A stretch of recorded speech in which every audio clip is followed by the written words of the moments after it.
এর জন্য এখন আমি বসাই দিব করলা ভাজি। এই করলা ভাজি এই গোল গোল করে কেটেছি, আর আলুটা কেটেছি একটু চিকন চিকন করে, একেবারেই না মোটামুটি রেখেছি। এখন আমি একটু সাদা তেল দিয়েছি, এখন আমি পেঁয়াজটা দিয়ে দিব, কারণ সেরিতে একটু করলা তিতে দিতে থাকলে ভালোই লাগবে খেতে।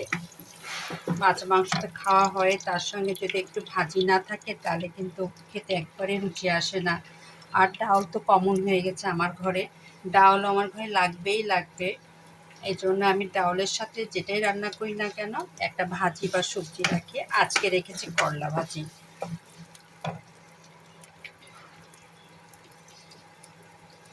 করলা ভাজিতে আমি একটু লবণ হলুদ কম দিই, কারণ আমার ভাজিটা একটু সাদা সাদা হলে দেখতে ভালো লাগে।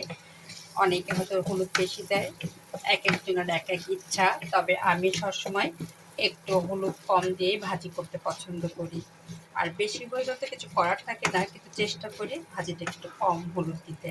এই করলা ভাজিটা আমি এখন করবো সেহরির জন্য, কারণ এই রাতে কেউ খায় না, এই রাতে খাই সবাই ইফতারি, যার ফলে এই রাতে ঝামেলা নাই। আমি ওই রাতের জন্য রান্না করছি করলা ভাজি। এই করলা ভাজির সঙ্গে রেখেছি ডাউল, মাসকালের ডাউল, আর তার সঙ্গে রাখবো হলো এই মাছ, চান্দা মাছ। এই মাছটা এখনও কাটি নাই, তবে এটা ভুনা করব। বের করে রাখছি, নর্মাল হলে কেটে এটাকে সুন্দর সুন্দর ফ্রাই করে মশলা দিয়ে ভুনা করব ওই রাতের জন্য। এই চান্দা মাছের ভুনা করব, সুন্দর করে মাছটাকে ভেজে নেব হলুদ লবণ মরিচ দিয়ে মাখার পরে সমস্ত পেঁয়াজ বেশি দিয়ে ভুনা করব। এই হলো ওই রাতের জন্য এইটা থাকবে। আর তার সঙ্গে থাকছে আমার করলা ভাজি। এই করলা ভাজিটা আমার খুব ফেভারিট, আমার সাহেবেরও ফেভারিট, কিন্তু আমার ছেলে একেবারেই করলা ভাজি পছন্দ করে না।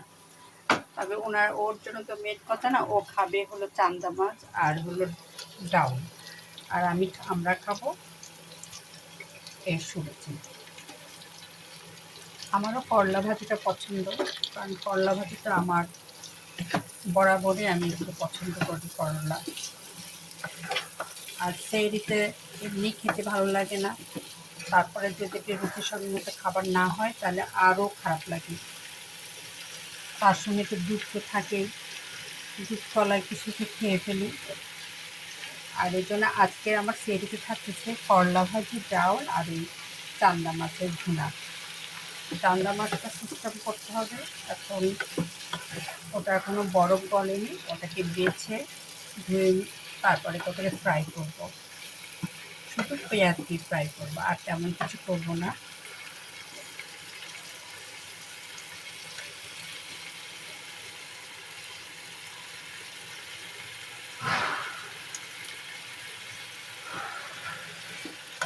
এই ভাজিটা এভাবে বসাই দিলাম শুধু তেল দিয়ে। এখন এই ভাজিটা হয়ে গেলে তেমন কিছু দিব না, শুধু একটু ভাজা জিরা দিয়ে নামিয়ে ফেলবো।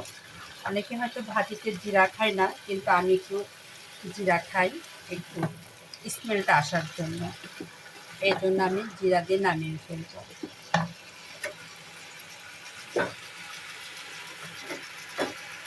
আর এই ভাজি হতে হতে এইটা যদি আমার বরফ ছড়ে, এখনও ছড়াইনি, বরফ ছাড়লেই আমি এটা ফুটে বেছে রেডি করবো।